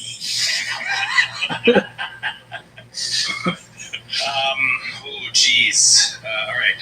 So Sir Will will be like, I shall pray on it. Adriel has been working with me to fine-tune my spell-casting abilities to increase the connection I have with my goddess. I think I am very close, and I need time to pray. If you could grant me that, I may be able to find the spells we need. Yes, that is most wise, though time is of the essence. As I said, we may only have one chance. Yeah, so basically what I'm saying is that Sir Will has got access to these spells, but I don't really know this character that well mechanically at this stage, and Sir Will. Yeah, and I just need to dig into the paladin spells a little bit better. I mean, like, can a chaotic evil dragon benefit from protection from evil? You know what I mean? Like, that would at least help it from the mind control. Yeah. Of the orb. I guess. I think so, yeah. I don't think you have to not be evil to receive the spell protection. Yeah, and just being around me is going to grant it a huge bonus on mind control or charm effects. It's gonna get the zero roll twice. You know, if it fails the first one, basically. Why? Not roll twice. Oh, well. Isn't it like you get another No, you're immune. You get another saving throw if you already have it. If you're already under control. You're immune to mind control. From the spell. Yeah. Right. Obviously, you don't know the powers of the orb, but that could help. When you're around a paladin, it buffs your saving throws typically for things like fear and I think mind control. So this comes up a lot more in 2E, but like, is it anathema for you to even do this to the dragon? No, I don't believe so. Not for anathema. Sorry, did I say anathema? I would say anathema too. Yeah, I had an anathema. I went to Anathema University. Yeah. I feel like no, I don't think it is, because I believe that the paladins of Iomedae, that especially ones like Sir Will that have been to the World Moon and have lost family in the World Moon, like they sort of know that like you got to cross that line sometimes. I mean, that's why he even adventured with Nestor in the first place. To use those powers to fight a common enemy for a greater good is, I don't think, anathema. Yeah, here's anathema. It's so funny, you looked right at me like I was dumb. Like, don't worry, Adriel can bring Channel Vigor to the table, which gives you a +6 will save. If you channel to your CD. Oh, wow. But it only lasts for 15 rounds. So, like, I don't know, are you set up like in Cape Canaveral, ready to rocket directly into the flying castle or underneath it? Like, yeah, it's tricky. Like, you know, she said that she's feared getting within 100 miles because she thinks he could just unleash it. And that's the thing, Sir Will. This is a major artifact. Protection from evil, you might as well toss it on there. But it's possible it might just break through it. You definitely want to throw the kitchen sink on her just in case. So one of the ones I was thinking of is the Aura of Resolve, which allows each ally within 10 feet of the paladin to get a +4 morale on saving throws against charm effects. So I don't know if that could help. But certainly with Baron, yeah, like with Adriel, rather, you just know, like, as you feel like you're getting close, you might want to lay that on and hope for the best. But this is a powerful artifact. And you brought up it dominated multiple ancient dragons. Is this a little? I worry this is a little bit like bringing the Grail Diary to the castle in Austria. You know, she's Sure, but you're also talking about, like, there's no other way.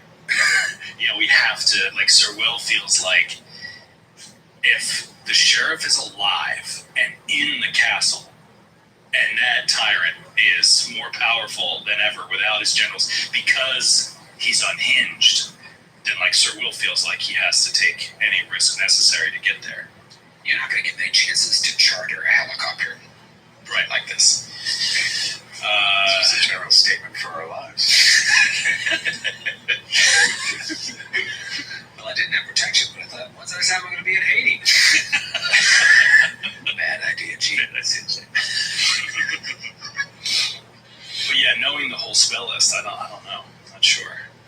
Yeah, well, And the only thing I can think of, you brought up like saves against wind and buffing, that type of stuff. The only thing I can think of is life bubble. But, you know. yeah, it's more to protect yourselves than her. She's going to be fine. But you know that, like, as she gets higher, searching for this castle, you're going to have to deal with altitude problems. So let's not overthink it. You do what you can do. You know, she's a magical beast too. She probably gets protection of evil on herself. Sir Will already knows that Adriel can cast Wind Walk, which allows you to last hours, and you can move like the wind at 60 miles an hour. So, like, if something were to go down, you know, surface-to-air missiles go off and take out Noximara on our way to the castle, we'd be able to, like, turn into wind and fly there, basically. I mean, that could also be a thing if you know, Noximara needs to get us 100 miles away, and this thing lasts for hours, and we can move 60 miles an hour. We can fly, like, from her back 100 miles off. That'd be really cool. Yeah. The question is what are these other protections? She knows there's a ton of magical energy surrounding the castle. There are holes, but what else are you going to encounter? There are also plenty of things that might be helpful that are not a part of Adriel's spell list. So if we can get access to scrolls somehow, you know, that might help some. Yeah, I mean, I feel like we're in a situation where, like, we don't know. You know what I mean? If we don't know, we don't know. Yeah. Like, we could spend a half an hour of this episode trying to guess and prepare for it, and then just be totally wrong. It's such a huge waste of time. Like, I don't know. It's like, if without any intel, if there was a way to gain intel, then, like, I think we would pursue that. If there isn't, then we just have to go. Yeah. Well, there is, unfortunately, but you'll hope for the best. You've told me protection from evil. You told me this is +6 if you're able to cast it within 15 rounds. 15 rounds, 90 seconds. That's how to give her like a +28 will save or something.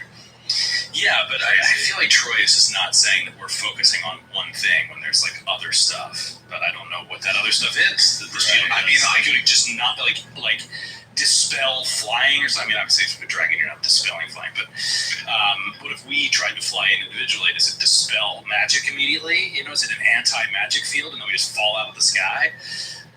Little things like that. I just don't know what to expect. I'm happy to cast Blindness Deafness on Noximara if it helps. Power blind. You don't want to hear what happens next. See no evil, hear no evil. Thank me later. Do you say goodbye the next day before I'm assuming you're going to spend the night, prepare whatever spells you think you want to prepare, and then, like, are you just going to leave, or are you going to say goodbye? Not even spend the night, just spend 8 hours resting. Yeah, definitely gonna rest and look at, you know, just try to look at spells, I guess. I don't know, man. This is like this is big, Troy. Yeah. You should have prepared us for this. Yeah, This is like a multi-hour thing. Sure. Because I could prepare anything from the spell list, and I don't know what they all do. Yeah, and unfortunately, Noximara, while she has eyes in the skies, knows only slightly more than you do. I mean, Adriel, at least, the benefit of being an oracle is that he's kind of stuck with a spell list for tomorrow. So Right. All right. Well, you say goodbye to everybody. We don't have to play it all out. Yeah, let's get going. Fantastic. So, she went out hunting for the night or the day while you were resting. She went out to just grab some sheep. And she comes back. You put your protections on that you want to put your air bubble, your life bubble, whatever. And she, as you mount her back, you must leave the wolf.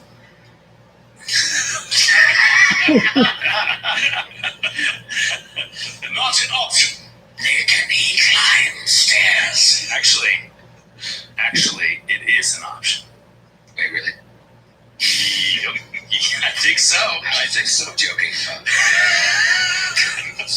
A callback from episode 80. Just kidding. you finally give him what he wants, and he's not happy. This is why we always say no to you, Troy.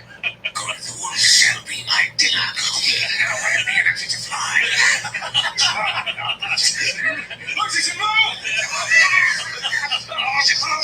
Just like blood and bone, just shattered.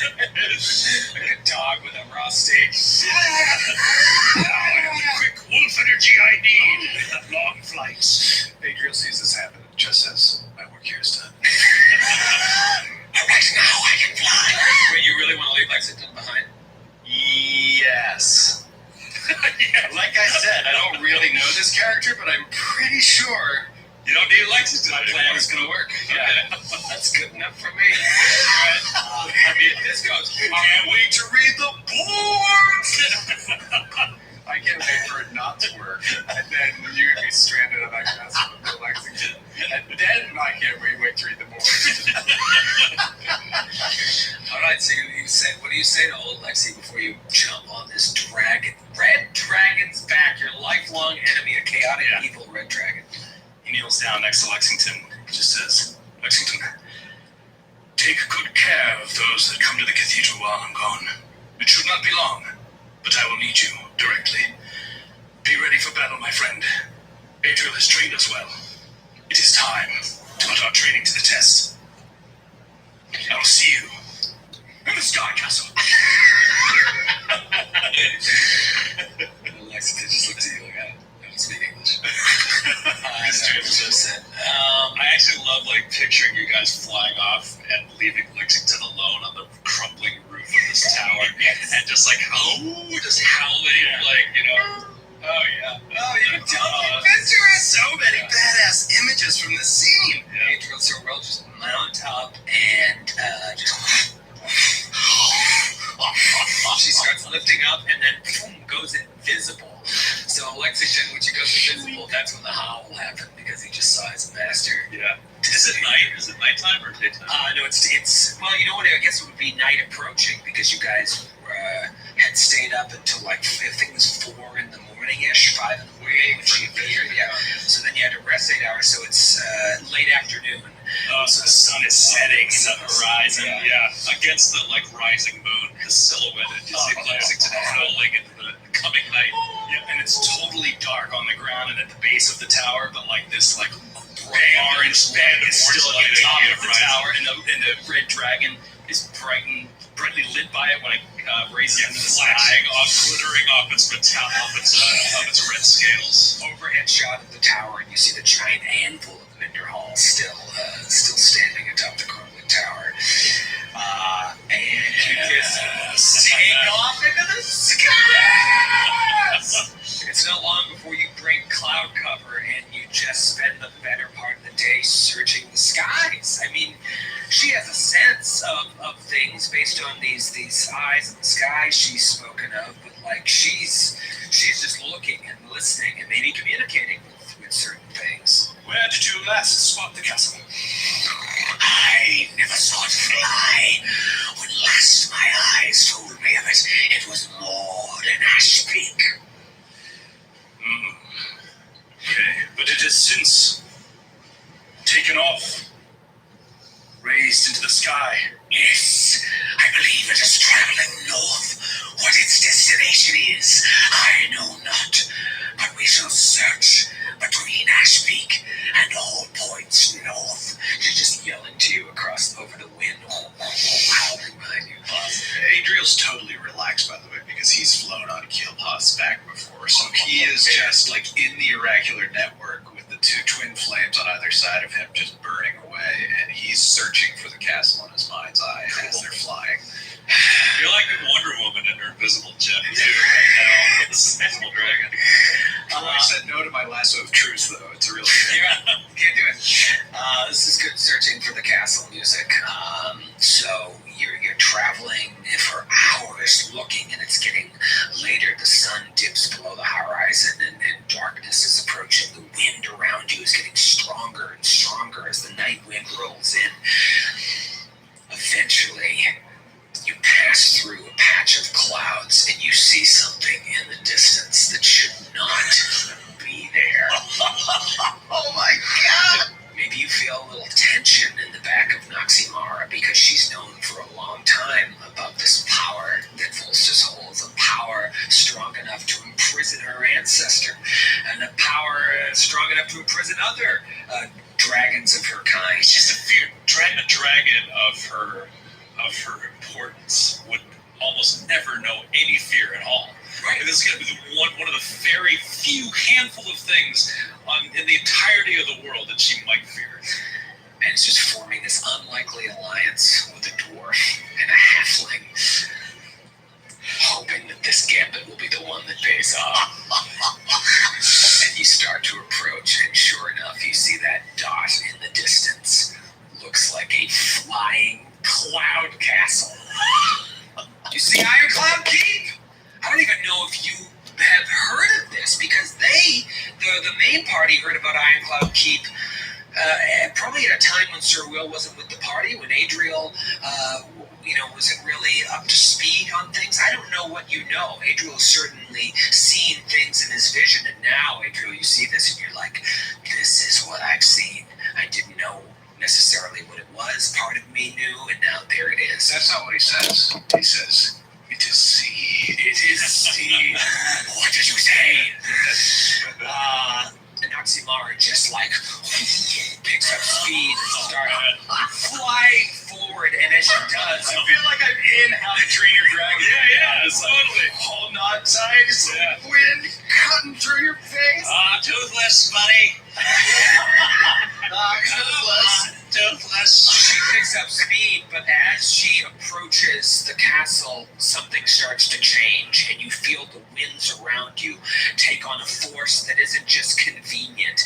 It is hurricane force winds start picking up. It must be part of the protections of the castle. And you all just kind of clench down, and you can tell that even Noximara is struggling to fight against these wings. All of a sudden, a lightning bolt streaks across the sky, narrowly missing Noximara's torso. She lifts her head up, and as she flies, she spreads her massive wings out so as to protect you against the buffeting of the wings. And even she is fighting against this invisible force, and suddenly she cries out. And you all feel it too. This great power starts to overcome all of you. This feeling of sickening repulsion as you near the castle. Everybody roll a will save. Oh shit. I don't have to roll. No, you guys are good. Is it a fear effect? Is it a charm effect? Is it a... I will tell you what it is. It is an abjuration spell, so no, it is not a charm. Okay. So I'm misreading it here. Will save, you say? Yes, will save. Oh God, thank God it's finally a poison spell or spell-like ability, because that gives me the +2 I need to achieve. It is not a poison spell. Well, you know what? It's a spell-like ability. Yes, it is a spell. It's a spell! That's right. Abjuration! No, it's a spell! We just said poison. Is that poison? Where's the poison? It falls into the list. I got a 28. 28. What'd you get? Oh God, my first roll is Sir Will. Oh, Good thing you didn't bring that. Oh God! 25? Okay, so this sickening feeling of repulsion hits all of you, and Naximara starts to like slow down from it, but her momentum is carrying her forward, and you don't know. Something doesn't feel right. Let me put it that way. The speed with which she was traveling has slowed. Is it the wind? Is it this effect? You all, for a moment, you want to like jump off. You get that sinking feeling, like if she changes altitude a little. Yeah, I'm gonna play like it's an air pocket. Yes. But all of a sudden, you seem to get through this, although you are moving slower, and the winds start to slow down as well. You think to yourself that you perhaps breached the hole in the magical energy field, because now the winds have completely stopped around you. There's just the normal wind, but she's moving very, very strangely. And then suddenly, a huge ballista bolt flies past you. Whoa. And then seconds later, artillery! Another one, and she's invisible, mind you. Another one comes through and boom, hits Naximara right square in the chest.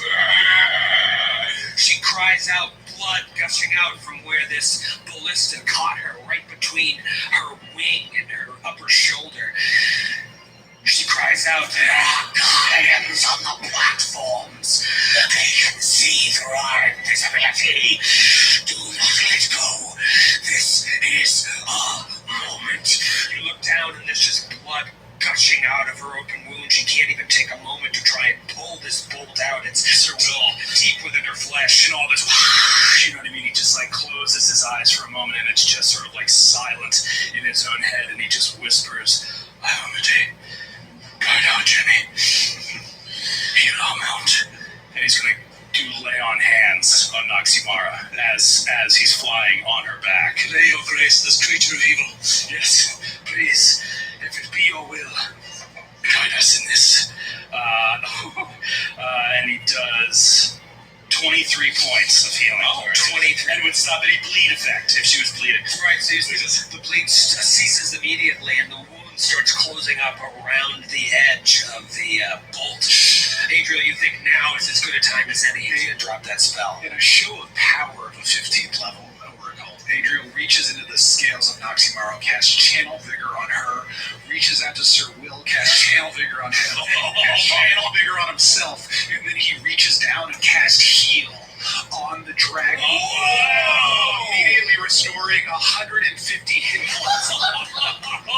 Shooting out of her with the form on the hill. Get out of here, folks! Get out of here! Get son of a gun! As the wound closes up so rapidly over it, and then it rockets back into the guy who shot it, kills the entire all three of the giants on the platform. She dips down and now is just dive bombing at the castle. It's getting closer and closer and closer. She says, "We must make for the spire and then fly." And then I need to roll some saves. All of a sudden it's just like, well, let me roll the saves. But you know, you're getting a bonus from Channel Get the Vigor. bonus, and I know protection from evil. And if it's a different type of will save, you can change the Channel Vigor to give you the bonus, at least on will saves, fortitude saves you can also do. I should have Joe roll this, but I'm going to roll it.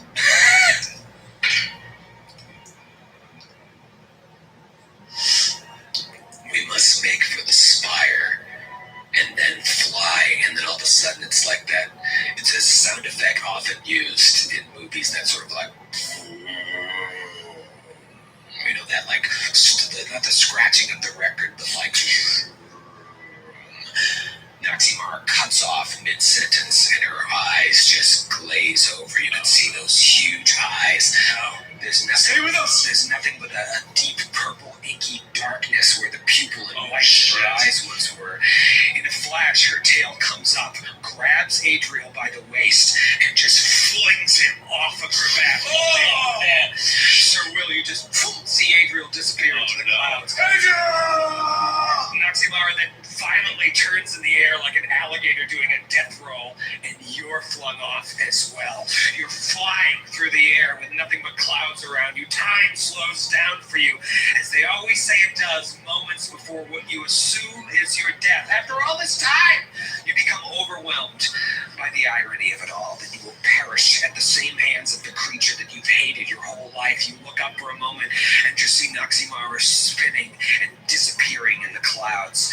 Your life flashes in front of your eyes. You think of your time with the Knights of Ozen. You think of that moment you met everyone outside Clamor in Trunau, and you feel like you finally found your place in the world when you met them.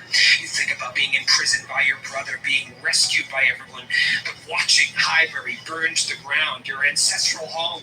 It feels like a lifetime goes by in mere seconds until the ground comes up to meet you. Oh my God. You open your eyes and you see that you are on an empty platform, inches away from the edge. And you look behind you and there are stairs leading up to a door. Blessed Inheritor, you guided me here. And we'll see you next week. Oh my God, man. Oh, that was fucking Great. That was cool. That was good. He's back, baby!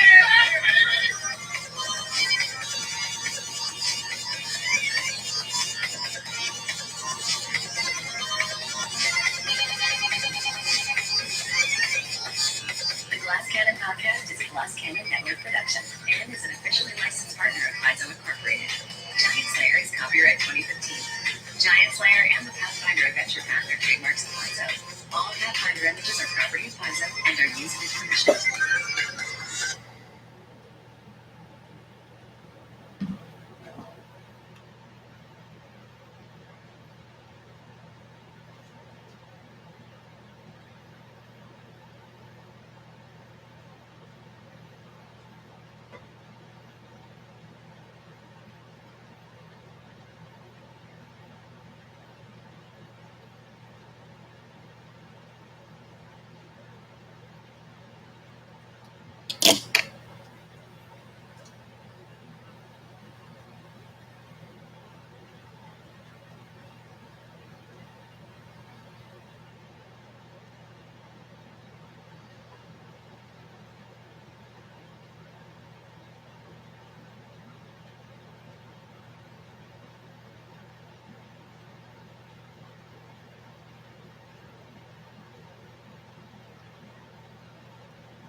Suppose.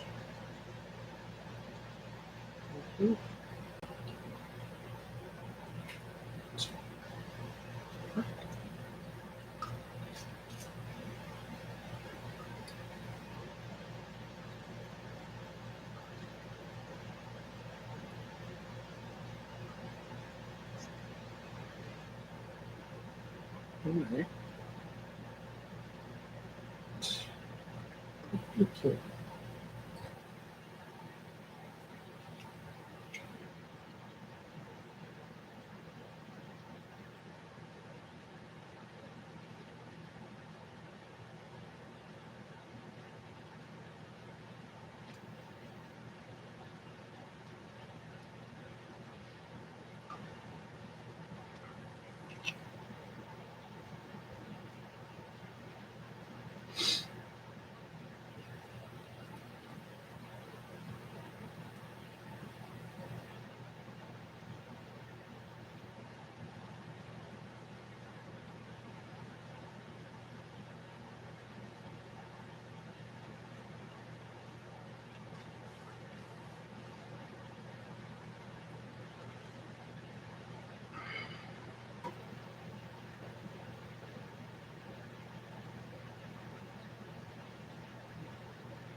No, I mean, I guess I was interested in